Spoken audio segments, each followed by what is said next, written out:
Sonic, the heart of your system.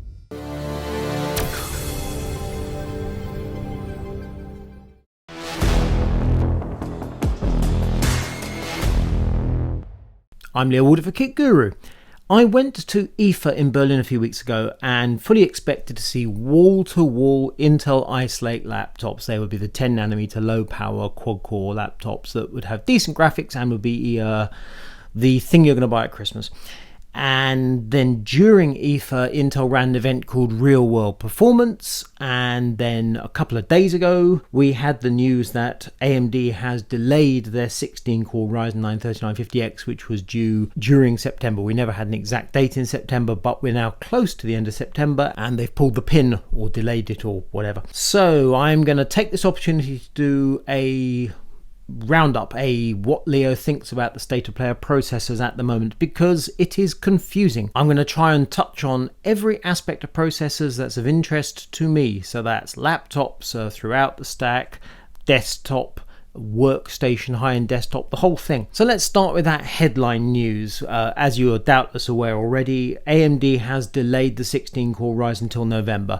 They haven't said exactly why, but it is crystal clear, not even reading between the lines of their press release, they don't have enough 8-core chiplets to build the 16-core to perform the way they want it to perform. It seems to me that every 8-core chiplet that's come out of TSMC for the last X months is headed towards EPYC, their server chips, and quite rightly so, because AMD is desperately trying to get market share from Intel, take Xeon market share, and they seem to be doing a very good job of that.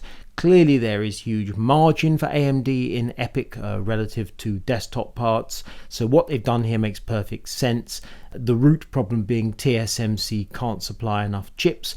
The bigger problem there, as has been apparent for at least a year, is that TSMC is pretty much the single point of failure in the processor market at the moment. If TSMC has a problem, a significant problem, a large part of the processor market just shuts down. AMD, Nvidia, Apple, big problems. Samsung is obviously a competitor to TSMC. They are geographically just up the road. The other player in our market is Intel.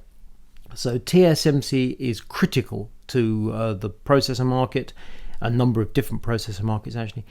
And at the moment, they simply cannot supply enough processors to AMD. And we're told there's now a 3-month lead time on new orders. From AMD's point of view and from the fab's point of view, they're doing great. They're selling everything they can make. And the irony has been for quite some while, as far as we're aware, so too is Intel selling everything they can make that works, which is a different point altogether. The other news alongside the delay of the 16-core Ryzen 9 is that AMD will also release the new Threadripper in November. We don't know if that's November the 1st or the back end of November. And they're saying it's going to debut or premiere with 24 cores. Now, you can say there, why 24 cores, considering at the moment the current Zen Plus Threadripper goes up to 32 cores. We have to hope the new 24 core part will at least match the 32 core part, and you'd think that's the case. 24 cores for the new Threadripper is obviously more than the existing 18 cores for Intel. Going to come to that in a moment. The obvious thing is maths. 24 cores is 4 times 6. AMD cannot spare any 8-core chiplets for anything apart from EPYC, therefore you're not going to get your 4 times 8 equals 32 core Threadripper anytime soon. When that might be, I can't see it being this year. Whether it's Q1 of next year or Q2 of next year, goodness knows right now. And similarly, when they launched the Ryzen 9 3950X, I wonder if that's really going to launch in quantity, or if it's going to be an initial batch that sells out instantly. That part is going to maintain a premium from here for months, probably up until Computex next year is my guess. But the idea of going to buy a 16-core Ryzen 9 this year at any sort of discount, forget about that. The question is whether you can lay your hands on one at any price. AMD has an embarrassment of wealth. The 7nm chiplets coming out of TSMC are going great guns. From AMD's point of view, it's not a perfect situation, but it's pretty blooming good. So on the one hand, we have the 16-core Ryzen 9 in November, hopefully. On the other hand, we have rumours that Intel will launch Comet Lake-S That's 14 nanometer plus Skylake architecture on the desktop with a new chipset by the sound of it, Z490, and we're hoping that's going to be 10 core 20 threads. So the i9-9900K plus another quarter, clock speeds who knows. TDP for that part seems to have been pushed up to 127 watts. This is all rumour.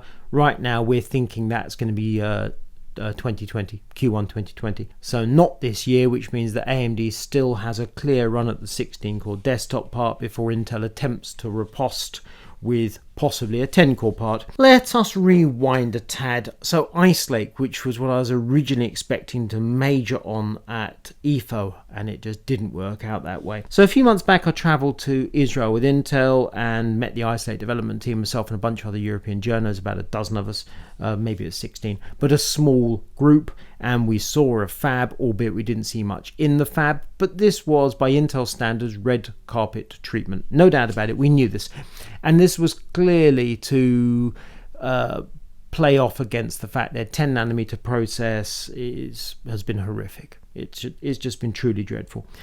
So we met the development team for Ice Lake, who quite clearly know what they're talking about, no doubt about that. And then we went to the fab and we saw this massive, impressive facility producing stuff. We have no idea what they were producing or how well it worked or anything. We don't even know if it's 10 nanometer we were looking at through the window. It could have been 14 nanometer. But we saw that Intel is a big and proper company, which was obviously the message we were meant to take away, as if we didn't know that already. And then we went off to EFA expecting to see Ice Lake processors, and there was very little going on at EFA in that way.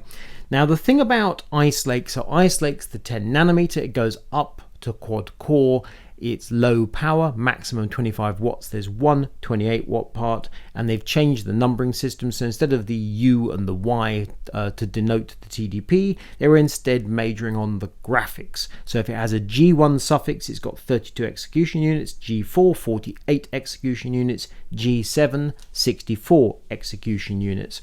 The numbering system is horrific.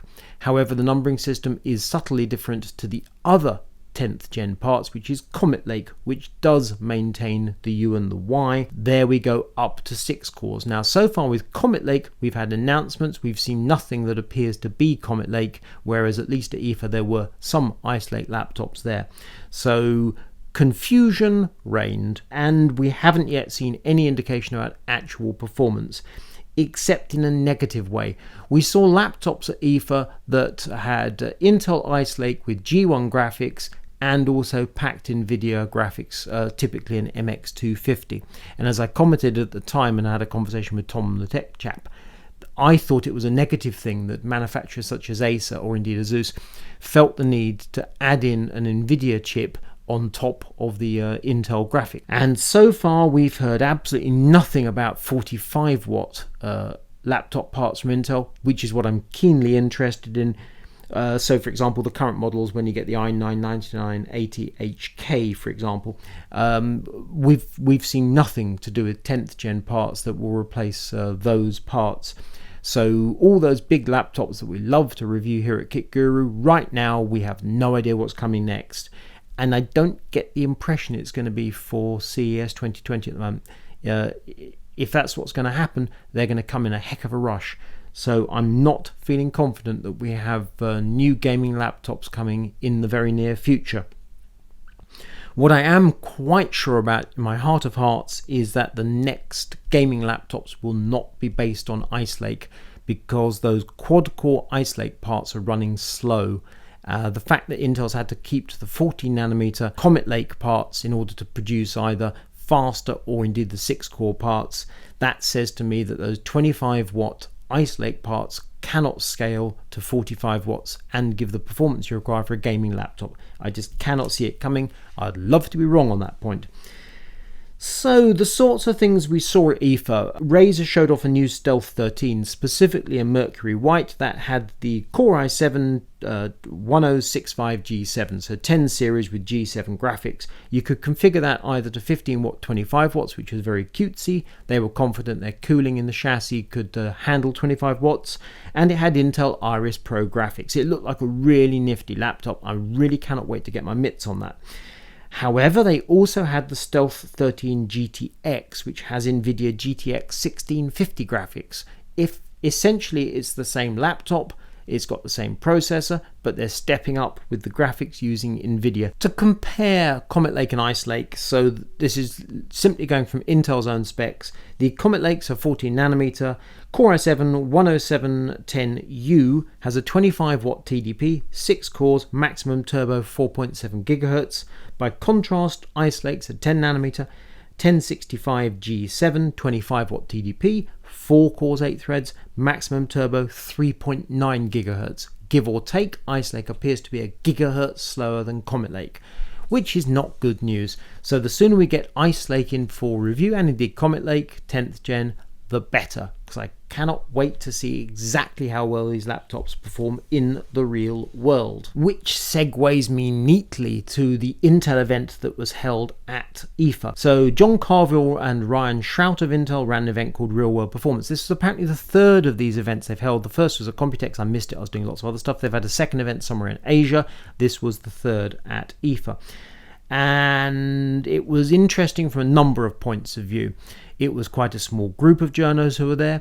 Mike McGee, one of the founders of the Register, were there. He took a photo of the two presenters, which is from the back of the room, so you got the back of my head in the photo. Looks like John Carville's about to tear my head off, actually.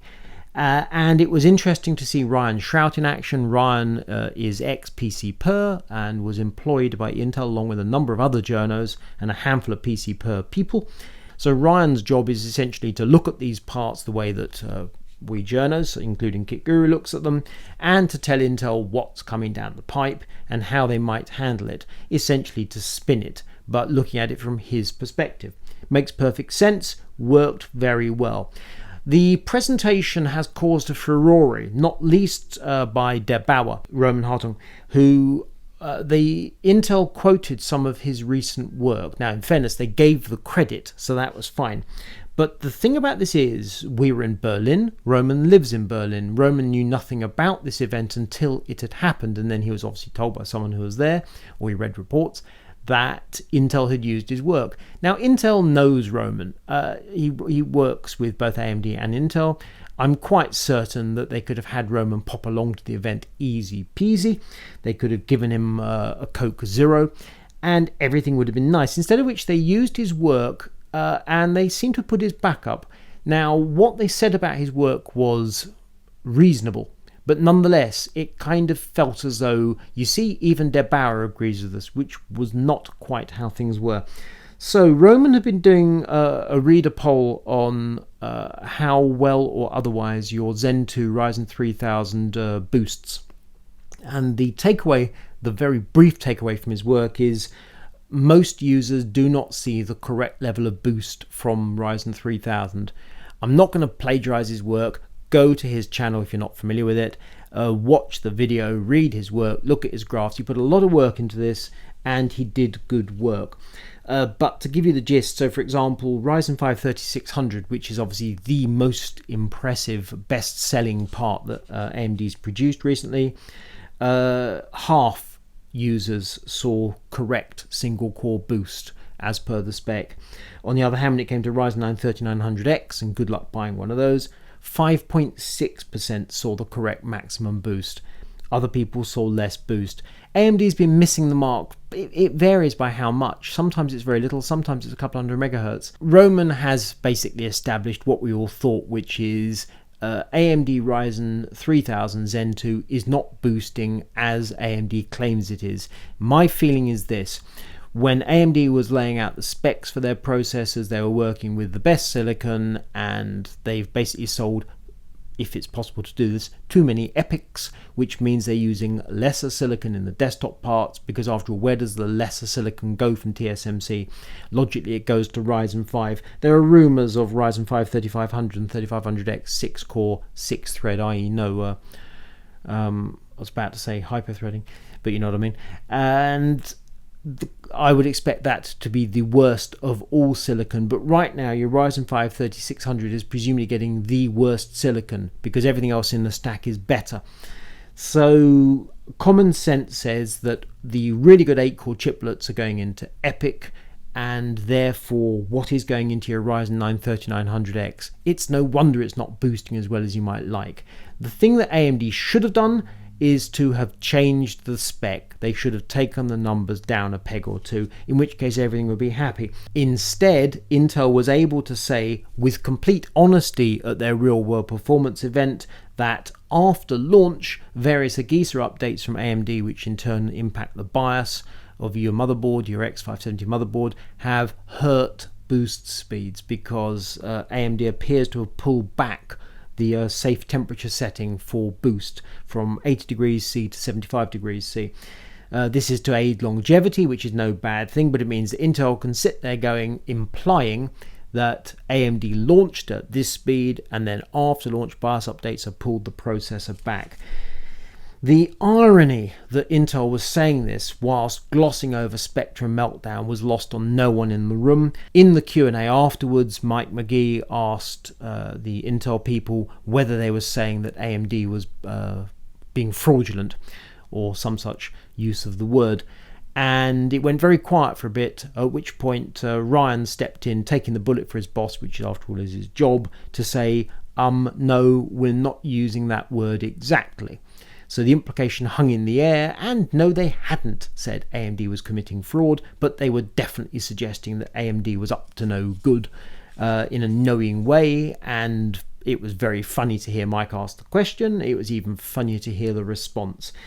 That's the British sense of humour for you. During this real-world performance event, Intel also sort of basically just announced, almost off the cuff, that the Core i9 9900KS, which is their 5 GHz all-core part, still obviously Coffee Lake refresh, is going to launch in October. And I think they use the word ship in October, so that's now imminent, and also Cascade Lake-X. Subsequent rumours about the i9 9900KS is it's going to have a revised TDP of 127 watts, which is obviously more than 95 watts, but continues to make absolutely no sense, because if you run your Coffee Lake 8 core on 95 watts, it'll run at 3.7 gigahertz all cores. If you want to run it close to 5 gigahertz, say 4.7, you're up to around, it varies, but say 180 watts, give or take.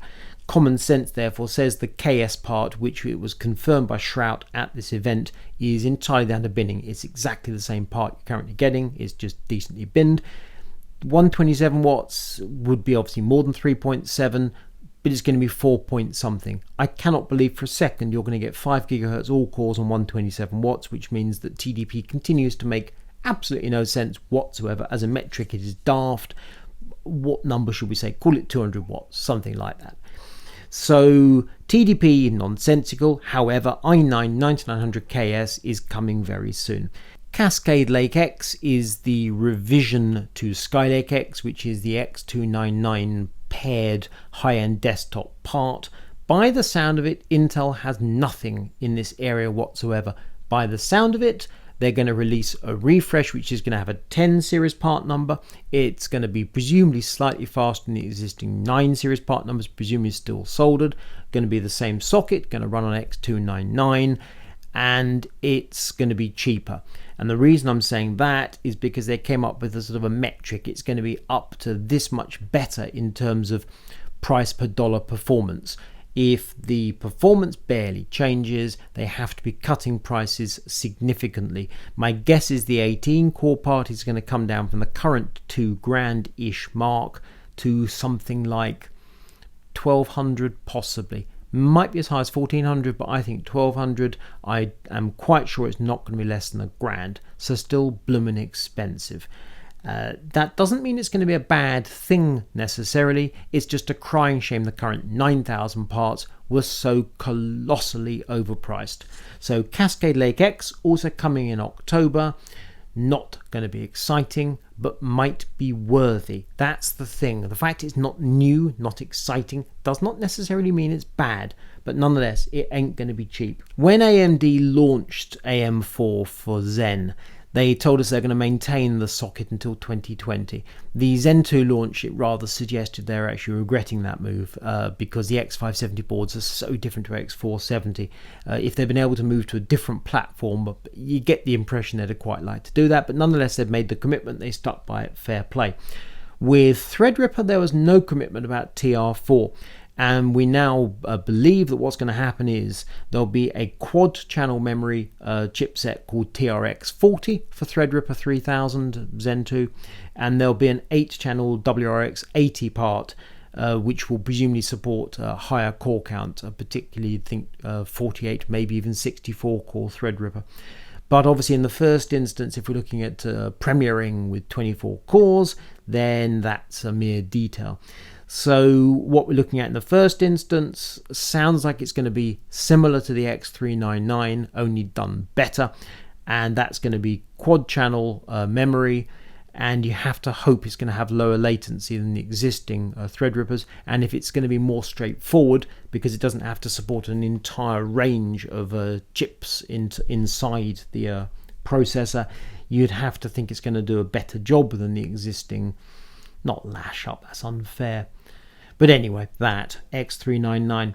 So fingers crossed that when the new platform launches in November, 24-core Threadripper, it's going to knock the existing Threadrippers out of the park and also take Cascade Lake-X, Skylake-X and all the rest of them to the cleaners. And I don't see any reason why this won't be the case. Harking back to that comment about all the 8-core chiplets are going to EPYC at the moment, during a recent call AMD announced EPYC 7H12, very strange part, with 64 cores. That looks like a similar part to the EPYC 7742. The new 7H12 has a higher base speed of 2.6 GHz and a TDP of 280 watts versus the EPYC 7742, which has a speed of 2.25 GHz and a TDP of 225 watts. That EPYC part is of no direct interest to me, but what it does show is that AMD appears to be prepared to push TDP higher, provided you use decent cooling. In this case, they're saying that EPYC has to have liquid cooling, which makes perfect sense. 280 watts in air cooling, that would be a bold move. So when the new Threadripper starts to roll, I don't know what the TDP is going to be, obviously, but I'm getting the impression they might be rather high, in which case you'd hope there's going to be lots of clock speed to back them up. The idea of a 24-core Threadripper with high TDP potentially, but decent clock speed, that is of keen interest to me. That's going to take high-end desktop computing into a whole new territory. So to wrap up, Intel Ice Lake 10 nanometer is not looking at the moment good. The sooner we actually see laptops for review, the better. These are the parts that are meant to be selling for Christmas. The Comet Lake laptop parts, the 10th gen, they sound interesting, but again, we need to review them. Up to 6 cores, 25 watts, potentially very good indeed. What we really want, 45 watt gaming laptops. There's no sign of those whatsoever. Comet Lake-S on the desktop coming hopefully early next year, maybe up to 10 cores. That should be good. I mean, the i9-9900K, we know exactly what it consists of, and it's a stormer when it comes to gaming performance. Going up to 10 cores, that could be good. I don't think it's going to compete with the 16-core Ryzen 9, but until we actually get them on the test bench, we can't be sure, can we? Intel does have a habit of producing high clock speeds, so that's potentially interesting. The Ryzen 9 being delayed, that's depressing slightly, but if they can't make it, they can't make it, so the sooner we get our mitts on that, the better. The new Threadripper 24 core, yep, that's certainly of interest, and you'd have to think that Cascade Lake-X is pretty much dead on arrival. Nonetheless, if Intel slashes prices far enough, it's still something that's worthy of interest. It's still worth considering. We do seem to have an awful lot of new kit coming before Christmas. One thing's absolutely certain, October and then November, they're going to be very interesting indeed. If you like this video, give it a thumbs up, hit the bell button, subscribe, will alert you to new videos as they become available. I'm Neil Wood for Kit Guru. This is me banging on about processors.